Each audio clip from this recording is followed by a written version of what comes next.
Well, it's not really looking good for Section 31, is it? If anybody has been watching my channel, they'll know that I'm not a big fan of New Trek. Anything that has come after 2005 is pretty much not Star Trek. I feel that a lot of the creators that are involved in New Trek really just don't get it. They don't understand what Star Trek is. We've had a certain amount of individuals on platforms like YouTube telling us that we should just lap it up. We should just accept this iteration of our franchise with open arms, and the fact that it's being made and it's not going away and things of that nature. I think that's just completely ridiculous. We shouldn't be forced to accept something that is so far beyond Star Trek and the core values of Star Trek, the core values of the organizations within Star Trek, the world, the universe. If it's not recognizable, then it's not really Star Trek, is it? Now, we had this with Deep Space Nine. If any Star Trek fan remembers, when Deep Space Nine first aired, it was the first show that was not set on a starship. No longer were we boldly going and exploring. We were instead waiting for the stories to come to us, come to Deep Space Nine. I mean, that somewhat changed in later seasons. It really did hit the mark, and it's something that I really think about quite a lot. If you look at, say, Star Trek The Next Generation onwards, each show in the golden era of Star Trek had two fairly sort of lackluster seasons, I would say, with the exception of Deep Space Nine. It had more decent ones than bad ones, but The Next Generation had two seasons which were, had some pretty nice highlights in there, but had some pretty awful episodes as well. Deep Space Nine had two pretty rough first seasons, but again, there were more good episodes than bad episodes.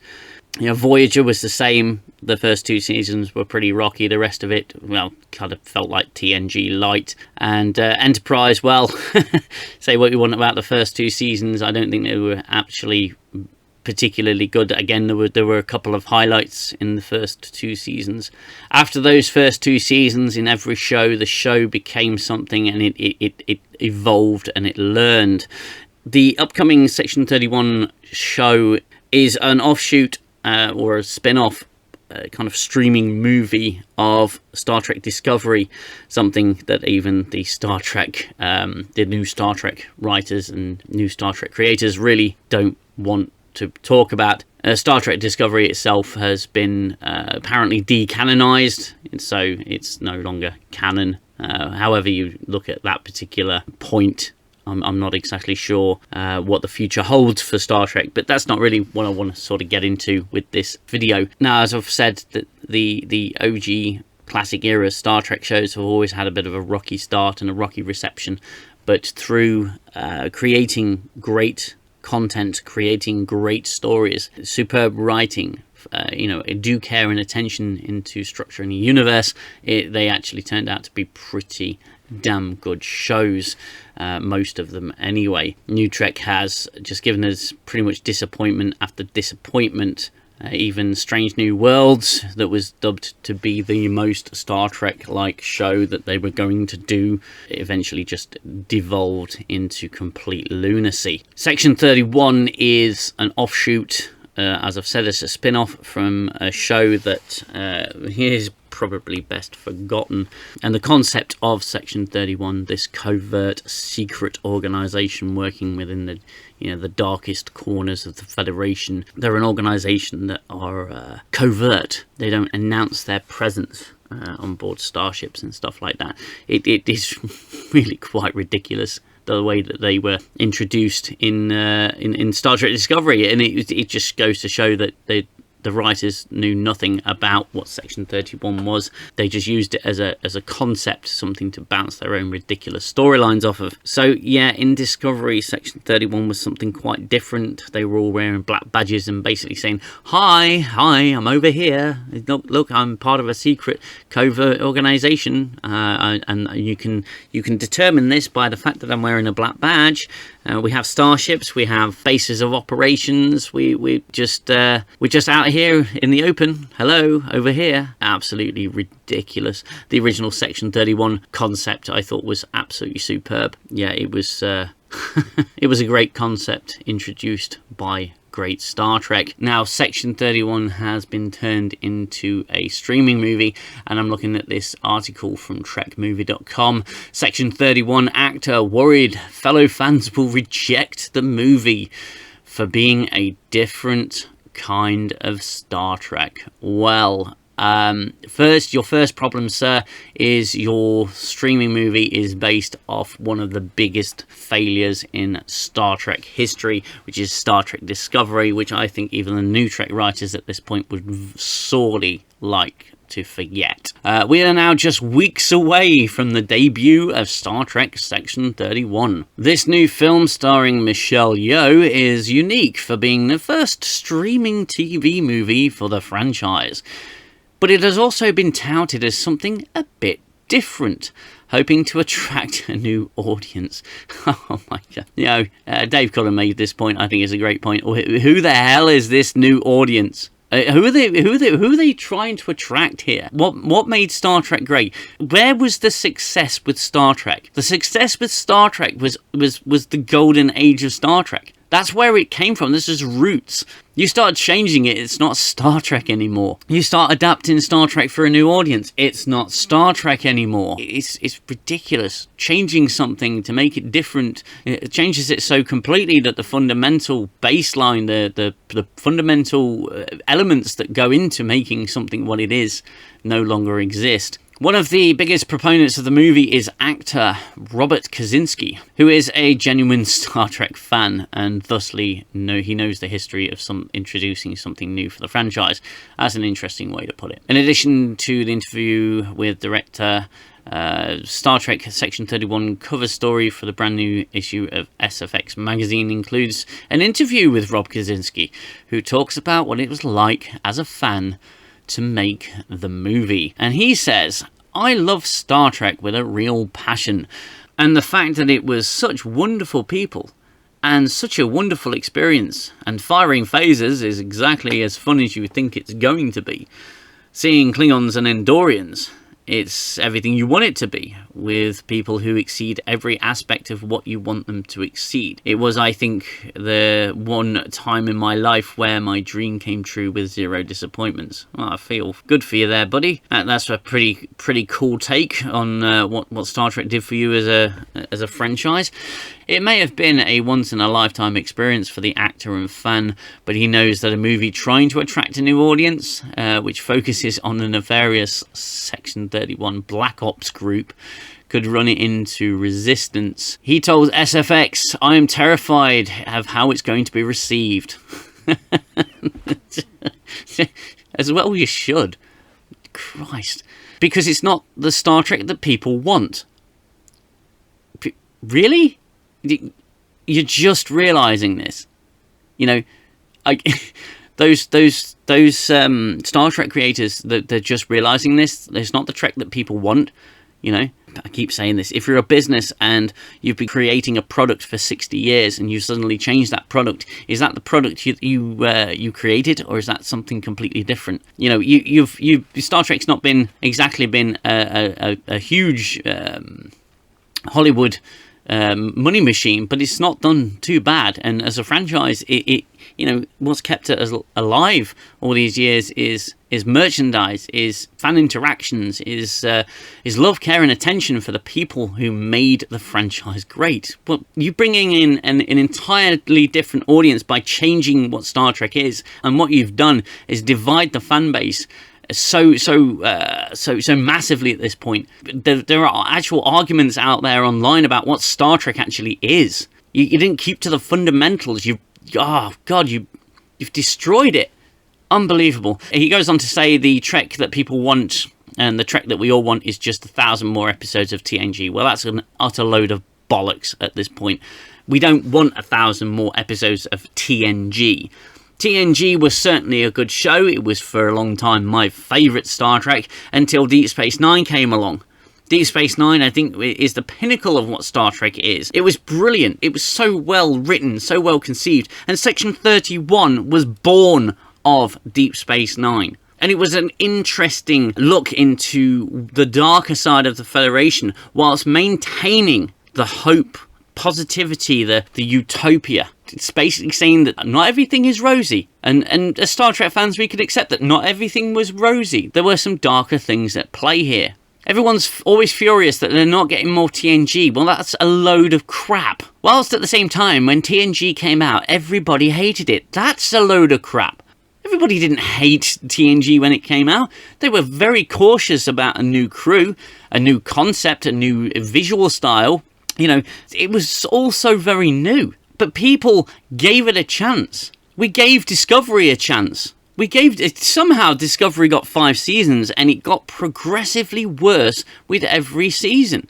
To the point where everyone just tuned out. Absolute joke. Everybody hated it. Everybody warmed up to the Next Generation, to Deep Space Nine, to Voyager, to Enterprise after 2 seasons. That's all it took. 2 seasons. And those seasons weren't necessarily bad seasons. They had some absolute crap in them, of course, and some episodes that really fell flat, but they had some episodes that were absolutely stunning and brilliant and fantastic and well written. But Next Generation, Season 3, everything picked up. The show became more popular. People really started getting into it. Deep Space Nine, brand new concept, set on a space station, not a starship. First 2 seasons were hit and miss. They had some absolutely superb episodes. You know, one of which I've reviewed and I absolutely adore. You know, it's a superb episode. There's one example of many. Season 3, the show really picked up. It had a Season 2 finale that was absolutely mind-blowing and really set the tone for the rest of the series. Star Trek Voyager, whether you call it TNG Light or not, I mean, the first 2 seasons were a little bit rocky. There were a few issues with it. But after Season 3, it started gaining more traction. It started gaining more popularity. It became what it was to become. And same goes for Enterprise. It became a superb show after Season 2. We're very forgiving as Star Trek lot. We're very forgiving when it's actual Star Trek, when it feels like Star Trek, when it's written like Star Trek, when it's presented like Star Trek. You've changed the fundamentals of what makes a franchise what it is. It is no longer that franchise. And New Trek has changed Star Trek into something that it's not. Ergo, it is not Star Trek. It is not true Star Trek. God's sake. In the Section 31 movie, Robert Kaczynski plays Zeph, dubbed the Machine, a Section 31 operative who wears a fucking mech suit, Jesus Christ, and is the loyal right-hand man to the group's leader, Alok Sahar. Showing how much of a fan he is, the actor told Trek Movie he's worked closely with screenwriter Craig Sweeney to develop a backstory explaining why Zeph wears the suit. Jesus Christ. I mean, Section 31 was... oh, what a superb concept. And it's just been completely destroyed. I mean, I've got loads of things to say about Section 31, and I will be getting into it when we discuss it after release. But my God, the issue was how Section 31 fits within the philosophy of Star Trek was a subject Kaczynski spoke at length at New York Comic Con, blah blah blah. As a fan, he said he understood how fans had issues with the organisation as part of the Star Trek universe, as seen in TOS, universe seen in TOS and TNG. But he quoted Deep Space Nine's Sisko, who said it's easy to be a saint in paradise from the Marquee Part 2. Yeah, I mean, there's bits I can agree with there, but my God, for the most part, how out of touch are the creative team behind what they're putting, what they're calling Star Trek? I mean, just look at this for a second. This doesn't look like Star Trek. This is not Star Trek. How does this look like Star Trek at all? I mean, it's got these 2 words here, Star Trek, and it's so blatantly obvious that this doesn't belong here, guys. This is a sign of things to come, I think. You know, with the recent decanonizing of Star Trek Discovery, which, whatever your opinion on that is, it's going to be interesting to see what happens to this franchise. I know that this streaming movie is probably going to be the worst thing that they've ever created. It's probably going to be the biggest flop. It's not going to do very well at all. But we will see. It might surprise us. But so far, none of us really know anything about what it's about. You know, it's also been confirmed that this film is set outside of the Federation. On the frontier where the Federation doesn't already exist, there is the need for somebody to roll up their sleeves and live in the grey areas. Well, if you're outside of the Federation, it's not going to matter about grey areas if you're not representing the fundamental principles of what made Starfleet a great organisation. I mean, I don't understand this trend that New Trek has. It's kind of a modern thing where they have to deconstruct characters and break them down, and, you know, pull them down to their own, you know, to the writer's level, because the writers can't write for shit. You know, they can't write decent Star Trek characters for shit. So why on earth would they try to elevate themselves to reach the heights of the character? They'll just destroy the character. And to be fair, I've said for a long time that the Federation itself is a character within Star Trek. It's an organisation that is based on some of the best principles that human beings can live by. And all New Trek has done is try to destroy that and try to pick apart the Federation and turn it into a villain. You know, it's not Starfleet anymore because they're just naughty people. And you know, it's true. That's what they've done. That's what they've done to Starfleet. This show, they completely missed the mark of what made Section 31 such a great concept, and it has been done very well in a series of books. It's a really, really cool concept that I think is just going to be wasted here. I've really not said enough about this upcoming streaming TV movie, but I can tell you now I'm going to be reviewing it, and we're going to be doing plenty of live streams, so look out for that in the future. I appreciate people coming by and listening to my opinion. Put your comments down in the comments section below. And if you're interested, come and join us for a franchise fixing stream in an evening in 10 forward. That's going to be Friday the 3rd of January 2025. But yeah, we're going to be discussing how we would reboot the franchise if the decanonization of the entire New Trek saga, if you could call it, actually goes ahead. We'll be putting some ideas out there. Feel free to join us, and don't forget to like the video and subscribe to the channel if you want to see more. Until next time, you look after yourselves, look after one another, take care, bye bye for now.